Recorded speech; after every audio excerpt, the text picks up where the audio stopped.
नमस्कार, मी सीमाज किचनमध्ये तुम्हा सर्वांचे खूप खूप स्वागत आहे. मित्रांनो, आज आपण स्टार्टरची रेसिपी पाहणार आहोत. तीसुद्धा नॉनव्हेज स्टार्टर असणार आहे. सर्वांच्याच आवडीची अशी ही आपली आजची रेसिपी असणार आहे. म्हणजेच आज आपण बनवत आहोत चिकन लॉलीपॉप. ते सुद्धा आपण एक शेजवान सॉसमध्ये डिप केलेले असणार आहे. मस्त अशी रेसिपी आहे आणि झटपट होणारी रेसिपी आणि सर्वांनाच अगदी सहज बनवता येईल अशी ही रेसिपी आजची असणार आहे. मस्त असे हे चिकन लॉलीपॉप तुम्ही विदाऊट सॉस जरी खाल्लेत तरी खूपच छान आहेत. या रेसिपीसाठी आता काय काय साहित्य लागणार आहे ते आपण पाहून घेऊया. अपेक्षा करते की आजची रेसिपी तुम्हाला नक्की आवडेल. चला तर मग काय लागणार आहे ते पाहूया. इथे मी जवळपास 300 ग्रॅम हे लॉलीपॉप घेतलेले आहेत.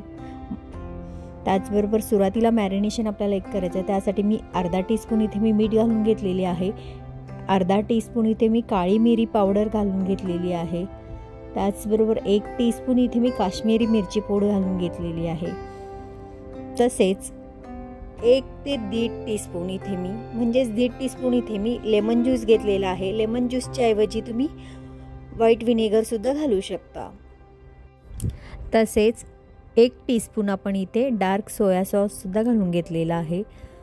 आणि 2 टीस्पून आपण अद्रक लसूणची पेस्ट घालून घेतलेली आहे. आता हे सर्व साहित्य आपण या चिकनला अगदी व्यवस्थित लावून घ्यायचं आहे. आणि अर्धा तास किंवा 1 तास तुम्ही असंच त्याला ठेवून द्यायचं आहे. म्हणजे या चिकनला व्यवस्थित असं हे मॅरिनेट होऊन जाईल. आता पहा, अर्धा तासानंतर हे चिकन आता आपलं रेडी झालेलं आहे. आता सेकंड मॅरिनेशन करायचे आपल्याला. यासाठी मी हे 300 ग्रॅम चिकनसाठी मी 1 अंडे घेतलेले आहे. अंडे आपण फोडून यामध्ये घालून घ्यायचं आहे. त्याचबरोबर याच्यामध्ये मी 2 टेबलस्पून कॉर्नफ्लोअर घेतलेला आहे. तसेच 1 टीस्पून मी इथे काश्मीरी मिरची पूड घेतलेली आहे. ही फक्त आपण कलरच्या पर्पजसाठी यूज केलेली आहे. त्याचबरोबर आपण यामध्ये 1 टेबलस्पून मैदा घातलेला आहे. तसेच आपण याच्यामध्ये अजून किंचित मीठ घालून घ्यायचं आहे. सुरुवातीला देखील आपण मीठ घातलेलं आहे, त्यामुळे अंदाजानुसार आपल्याला मीठ घालून घ्यायचं आहे. हे सर्व साहित्य घालून झाल्यानंतर आपण याला मस्तपैकी अगदी व्यवस्थित हे सर्व मिश्रण चिकनला लागेल अशा पद्धतीने हलवून घ्यायचं आहे.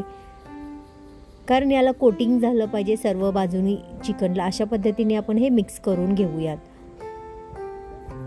याचा लेअर म्हणाल तर मी जास्त प्रमाणात इथे मी कॉर्नफ्लोअर 2 टेबलस्पून घेतलेला आहे. त्याच्या निम्मे मी 1 टेबलस्पून मैदा वापरलेला आहे. मला जास्त प्रमाणात कोटिंग नाही पाहिजे यासाठी म्हणून मी इथे 1 टेबलस्पूनच मैद्याचा वापर केलेला आहे. जर तुम्हाला कोटिंग जास्त हवा असेल तर तुम्ही अजून 1 टेबलस्पून इथे मैद्याचा वापर करू शकता.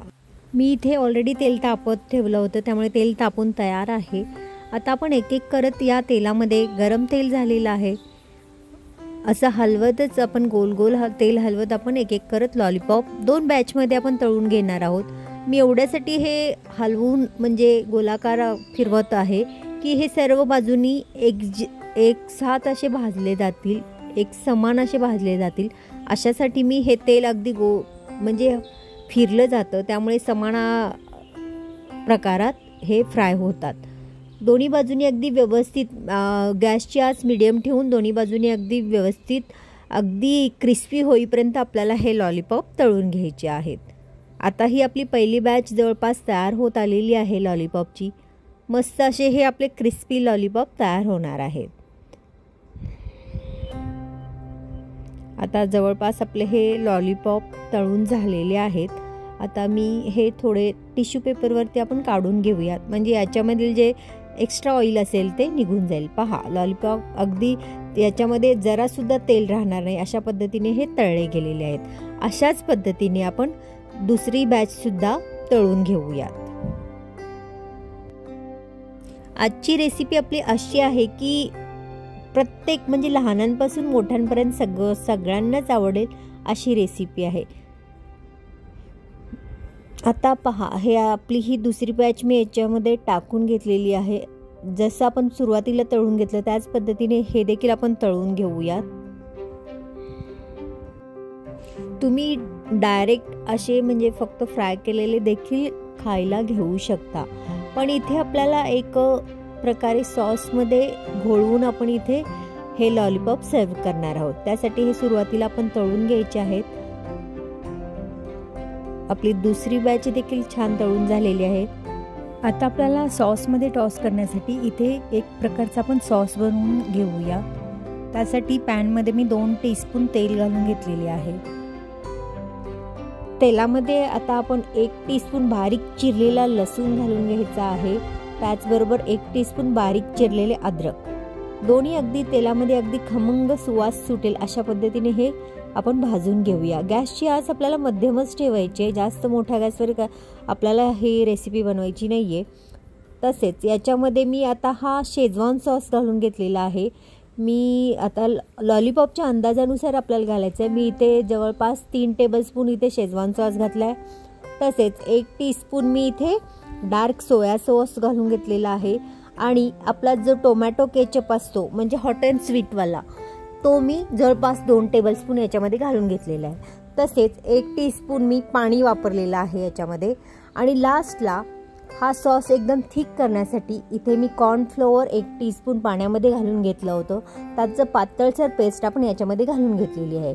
ते सॉस एकदम थिक झाल्यानंतर आपण जे लॉलीपॉप फ्राय करून घेतले होते ते या सॉसमध्ये टाकून अगदी फक्त हे टॉस करून घ्यायचे म्हणजे घोळवून घ्यायचे आहेत.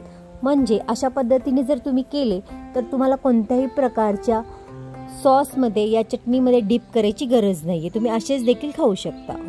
तर मित्रांनो, आजची आपली रेसिपी तयार झालेली आहे. आता आपण सर्व करूया.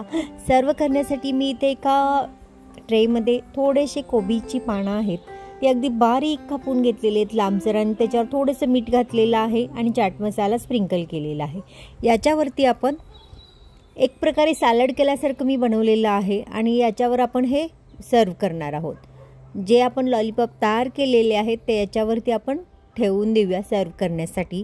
त्याचबरोबर लास्टला आपण थोडेसे ॲक्च्युली मी सांगायची विसरले, याच्यावरती सर्वात शेवटी मी बारीक चिरलेली कांदापात घालून घेतलेली आहे.